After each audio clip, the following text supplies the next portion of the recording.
Okay. This is class number 3 on the Maamar from Yud Kislev that the Rebbe said in the year Tafshin Lamed Zayin, end of 1976. And again, we're going to go slowly through it. May possibly said on the day of Yud Kislev, which is the redemption um, of the Mittler Rebbe's Yom HaGeula, Day of Redemption, and also the day following the Mittler Rebbe's birthday and yahrzeit, which is the 9th of Kislev, which was out this year on Shabbos. So we're holding over here. We're talking about the idea of Padah Besholom Nafshi that David Melech says and quoted in the Maamar, explaining that the real idea of Padah Besholom, which means I was redeemed through peace, that means that you reach a level of that you can transform a situation and get through a situation in a peaceful way without having to fight an adversary. It means there's no loichem, there's no battle. Like in times of Shalom, where there's so much light, like King Solomon, that there's automatically no enemies. And there's really, the Rebbe breaks down, there's 3 stages. There's dealing with an enemy like in Avodah, in our service of Hashem, where we have a scapi, we have to restrain ourselves. Means the enemy is there constantly. The need to restrain ourselves is because the enemy, meaning the Yetzer Hara within us, the Nefesh Bahamas, the animal, our bodies has urges towards things that are against, contrary to Torah mitzvahs, whether it's in the positive commandments, negative commandments, or even beyond actually the mitzvahs, but even within Kaddish Atzmecha B'Mutalach, sanctify yourself within the permissible, called etc. And then you have the hisapcha, where you transform that energy that's pulling you towards negativity. But that becomes now a force of positive, but that itself is a process you have to transform, which is the level of hisapcha. And there's a battle, and there's casualties, so to say, yisurim, pain, suffering to get there. The third, the highest level, which is really in time of Shlomo Melech, and the Rebbe says really that's going to be in the times of Mashiach, where there is no adversary, because the negative forces will be taken out. There will be no forces of negativity. Nevertheless, the Rebbe says we have to have something along these lines even today in the Avodah, because even anything that we experience, we're going to experience it. Meretz Hashem soon. The coming of Mashiach has to be connected to our Avodah now. And therefore, the Rebbe says it's the idea of getting in touch with our Yechidah Nefesh, because to the essence of our soul, the 5 levels of the soul, Nefesh, Ruach, and Shama, Chai, Yechidah. So the Nefesh, Ruach, and Shama are the internal parts of the person's, the Neshama, how it functions within the person, also with the breakup of Machshava, Dibur, Maisa, thought, speech, and action. There's even the Chai, which is the encompassing energy, the energy that's kind of outside of our, so to say, conscious abilities, but we could dig in that level. That's also part of the build of a person that we have, encompassing energy. And to there is an encompassing energy of the Nefesh Bahamas, of the forces that are pulling us towards Tuma, towards impurity. So there's still a struggle. The only way to reach absolute a peace where you could be paideia, you could redeem a situation through peace, is when you get in touch and you're functioning and conscious of your chidush v'nefesh. By definition, your chidush v'nefesh, the 5th level, the 5th component, encompassing energy of the soul, is so connected to Hashem. There is no babu de babu leslahu. There is no counterpart in negativity. By definition, it's yachid. As we explained yesterday, that there's a difference between the Chaya and Yechidah. Is not just a deeper level of, or a more external level of encompassing, but it's a whole different definition. Chaya is the encompassing of the internal koiches, strengths you have. The Yechidah is beyond any kind of you're supposed to bring it to affect how you act in your internal strengths, but it itself is beyond any kind of definition. It's the simplicity of the soul. And in the simplicity of the soul, there's no forces of adversary. The Rebbe says, we can now continue. We could connect this to this week's parsha in Drush Balagiula B'Teres Chaim, when in the Maamar of the Mittler Rebbe, in his Sefer Teres Chaim, which is a Sefer on the parsha, on Bereshis and Shemois. Alakosiv, on the verse of Parsha Seinu in this week's parsha, that says, at the end of the parsha, when Lavan is pursuing Yaakov, after Yaakov leaves with his 12 children, but 11 sons, Dino is already born as well. Yashkim Lavan Baboka, that after they make peace, so they build a gal, they build a heap of stones, they come to an understanding. Lavan won't cross Yaakov, Yaakov won't cross Lavan. It says Vayashkim Lavin Baboker, he wakes up in the morning. Vayinashek Levanav Naisav. Seemingly, simple story. He's ready to leave. He kisses his sons and his daughters, meaning to say his grandchildren. Vayivarach Eshem, and he blesses them. But in Chassidus, this is all Lovin, also in the positive. Lovin is the simplicity of white. Lo even ha'elyon. That's one of the highest levels of godliness is in Lovin. In this world, it comes down again in negative. So there's a concept of Lo even ha'elyon, the simplicity, like the level of white that we wear on Yom Kippur. So he goes and he blesses, which is a way of hamshacha he's giving towards his sons and his daughters, which is in the name of Hashem would be Man Ban, or in the Midos it'd be Tzon Malchus, right? So the feminine and the masculine, the Mashpia and the Makabel. By Baruch Esem, and he blesses them. And then it says V'yashav love in the Mekaymei. So in the positive, he sort of say goes back up. But Yaakov Holchadar, and Yaakov continues with being strengthened now by Lavan, by Nashek Levan of Vaisav that he kisses, which is a high level of Amshach. We know the level of kissing is a high level of passing over one's love, even in some ways more than intimacy. The Rebbe says this message is an everlasting message. And every morning we say, we bless the Torah.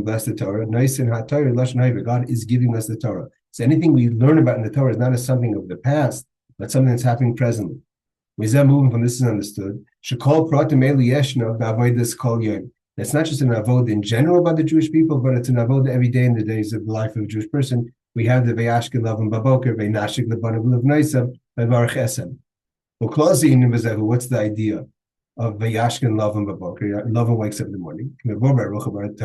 As is explained at length in the Mittel Rebbe's Chassidus of Taras Chaim, every morning, Yeshno Ha'in, the Vayashkin Lavin Baboker. There's the concept of Lavin waking up in the morning. And that aside for the morning itself being a time of desire, that's why we give tzedakah in the morning. We're supposed to give tzedakah. That's why we daven shachris, the main tefillas in the morning. And that's what, for instance, we see on Erev Yom Kippur, that we try to do the kapparas at daybreak, because as the morning comes in, it's an eis ratzon, it's a time of desire. Zohar, as the Zohar teaches, alakasav in the verse, that it says, the boker erach lecha v'etzape, that the morning erach lecha, it's like I'm going to extend to you v'etzape, and I'm going to look forward. So boker the avram. In general, we have that. So it means there's the morning as is, and then there's the addition to that vayashkim avram vayashkim lavim b'boker. So the morning as is represented by that boker the avram, the morning of avram. And in this level, this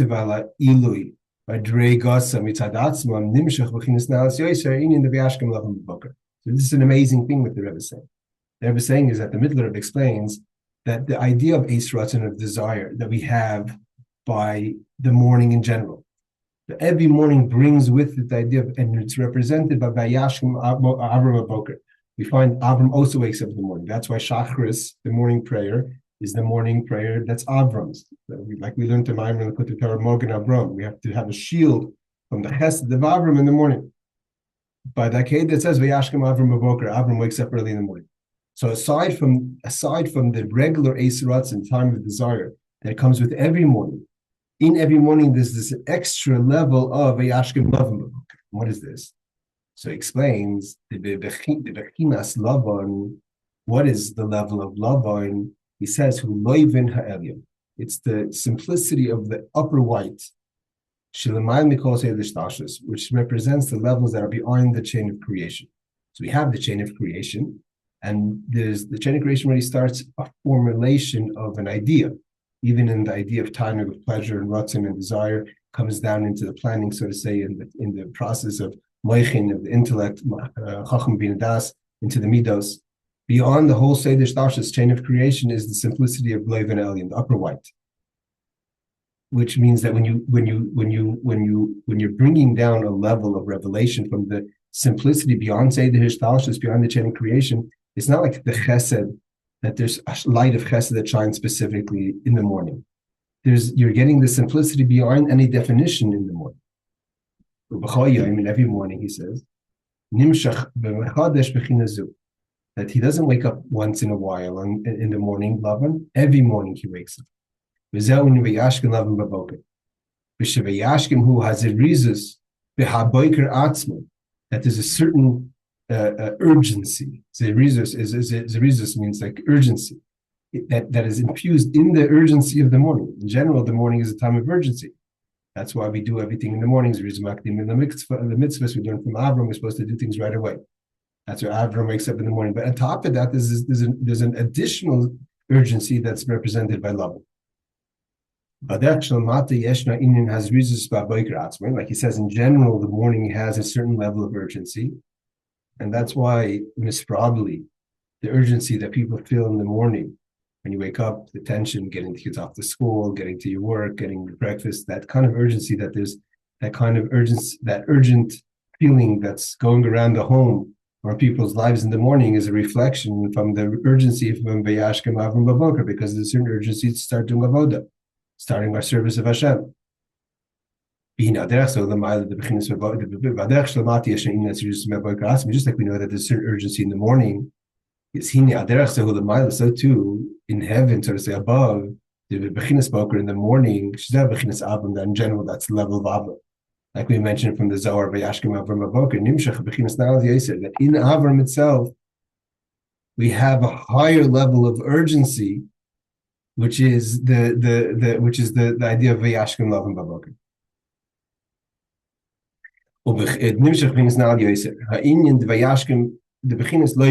That we have the simplicity of the wine. The simplicity of the wine is more than the chesed of Atzilus of Avram Avinu, the kindness that's brought down by Avram. It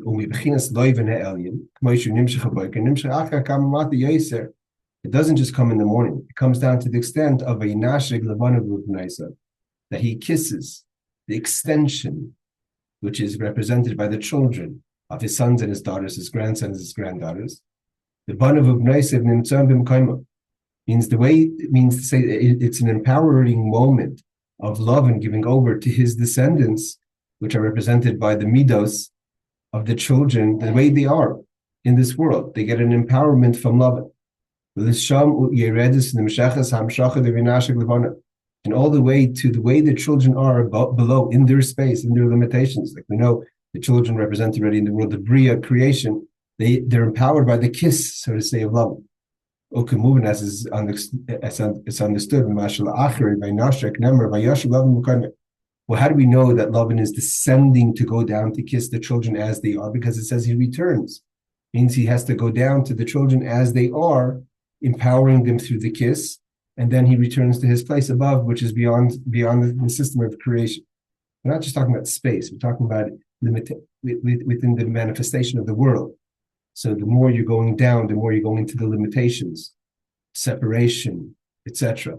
The more he goes back, the more he's going back to the origin, beyond even the chain of creation, to the simplicity of the whiteness of love. Meaning to say, if he's going back to his place, meaning to say that when before that, when he's in the process of kissing his sons and his daughters, he wasn't in his place. He had to go down into the world of separation. He has to go where his sons and daughters are. And how does he empower them? With the simplicity, which we're going to see. This is the idea of how a person could be Padah Besholom. How could you be redeemed in peace? Is by being in touch with this life and heaven. When you get this kind of simplicity, it's without any formation, without any design, without any writing. When you start writing things on it, then it's not only is it limited to what you've put into this simplicity of the whiteness, but it also takes away any other possibilities. It's only defined by what's there. There's so much possibility in simplicity, because it's not just that there's no definition, there's also no limitation. So he comes down and he brings that kind of ability to us in this world, in our functionality, that in the space that we are, we're able to get in touch with that simplicity, which is what the Rebbe is saying, is that even in this world, as we are in the limitations, we could get in touch with this Loiv and Elyon, and that means we could go out there and we accomplish the Padah Besholom to redeem a situation without having an adversary. So he says, and he's explaining how we go about doing this. And how does he do it in the process? Life is through Vaynashik, through kissing. It's brought down through kissing. It means in general, there's different ways of communication. There's talking, there's hugging, there's looking. Chassidus talks about the idea of the pigeons that look at each other. There's interaction in intimacy, and then there's the interaction of kissing. Why would someone kiss someone? It's because Lavan, like in the case of his grandchildren, he has a love for his grandchildren. It's an expression of love, not just of passing over, but actually the love, and it only can express itself with a kiss. As we see, even when a father has a single son, which you would take it for granted that there's a love. Traditionally, and most of the times, how does the father express the love to the child? Is through speech or action, giving him something, telling him something. The Abba like he explains, it says in Yiddish, the love, can sich ausstellen beäufen schon mal. Sometimes the love will be expressed, ausstellen means position, in a limited way.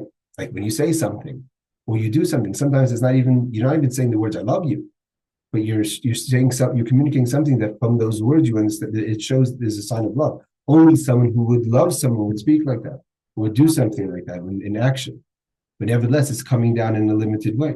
When the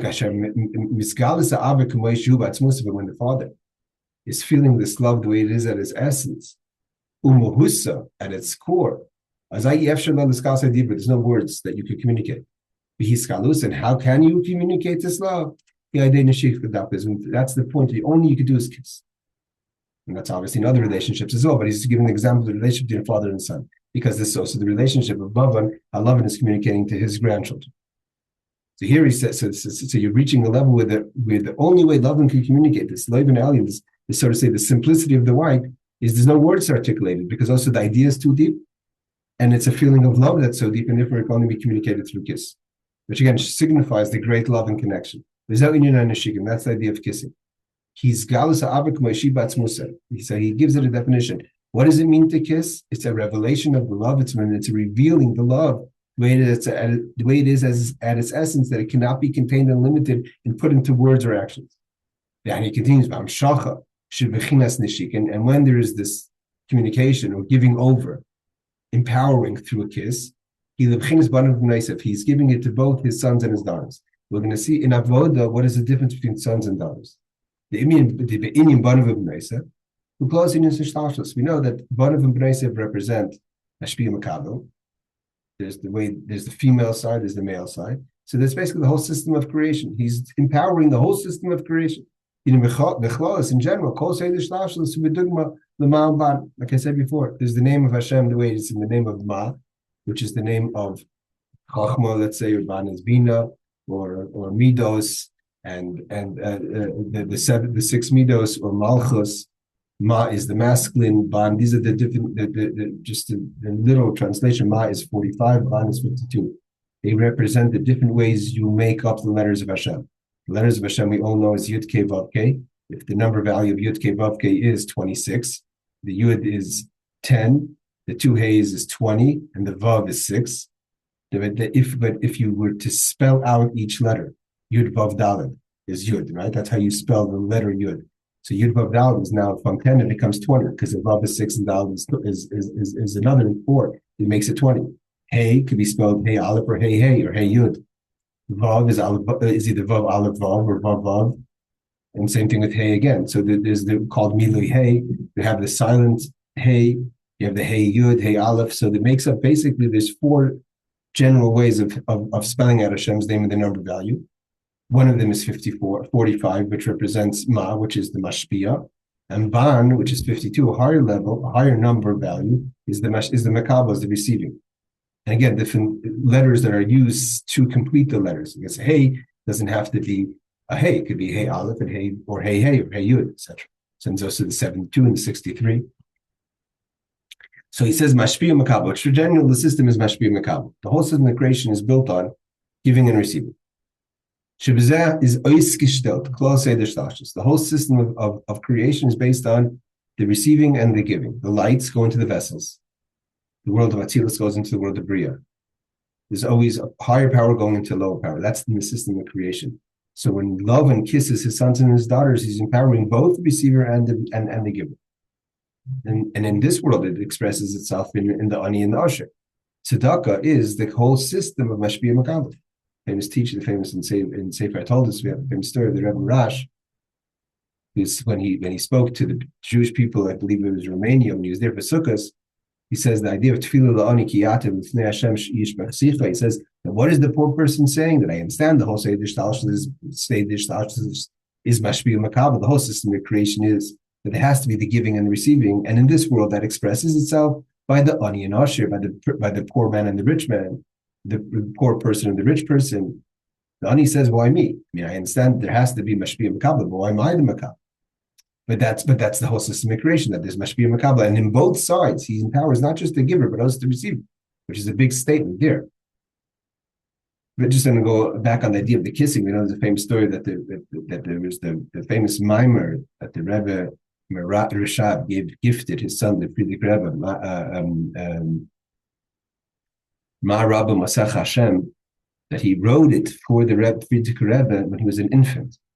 When the Rebbe Rishab, in the early years or at some point, could have even been when his father was alive, was learning with his friend, the Paltava, and he saw that he looked at his son sleeping, and the Paltava saw that he says he's a holy child, and he felt this urge to kiss his son, and he decided to transfer the kiss, but in a Chassidic Maamar. But that Chassidic Maamar, which is also Yechida, again, is giving over something essence. It shows how deep a Chassidic Maamar is, that he compared the Chassidic Maamar to a kiss, which we just said now, a kiss is the way to give the essence. All right, back to the Maamar. This sort of means that love and kisses his sons. He gives over this kissing, this overwhelming love that can't be articulated in words or action to his sons, each both to the son, to the masculine, and the nature of the man is to conquer, to be a conqueror. The idea of the giver. And he kisses his daughters. And what's the character? The true character of a modest woman is not to go out and conquer, but Pnima, she's internal. She's the Akaris of bias. Meaning the woman's nature is supposed to be opposite of the man, not to be the conqueror, but to work from within. The receiver. Like it says brought down in the Talmud, what is considered a worthy woman? She does the want, she creates the want, does the want of her husband as the makabel. And into both the mashpia and the makabel comes love. Lamata Yosef means it goes even further down. He blesses them, and he uses the word. The Rebbe talks about the word eshem, that he says, as the word eshem will be explained, that the significance of them. After they're empowered by Lavan, by Yashkim Lavan of Boker, and giving the kiss of the simplicity of the Leiben Elyon, now the Mashpia and the Makabel, Yaakov, which represents the world, he has to go get the job done, now is empowered to continue on his mission, going back to face Asa. Let's go a little further, because I'm not sure we're going to have a class tomorrow. Let's see if we can just finish this little piece here. So what is the Avodah of Yaakov? What was the Avodah of Yaakov? As we learn about in this week's parsha. That what is primarily the work of Yaakov was the sheep. He dealt with Lavan's sheep. But specifically with tomorrow's shear of Thursday, when he has to get the pay, the whole thing with the sheep, the kudim, the dots and the stripes, etc. Kislev, which then that year, 1967, fell out on the 10th of Kislev. Arichas Prati Avodah this Bitsoin Lavan Dafka, how Yaakov dealt with Lavan's son. Although that Yaakov, when he comes to Esav, he says, I'm very wealthy. I have sheep and I have oxen, I have donkeys. So he didn't just have sheep. I have Eved, I have manservants, Shivcha, I have woman servants. I have the Medrash explains that where did he get all these oxes and donkeys and maid servants and male servants and female servants?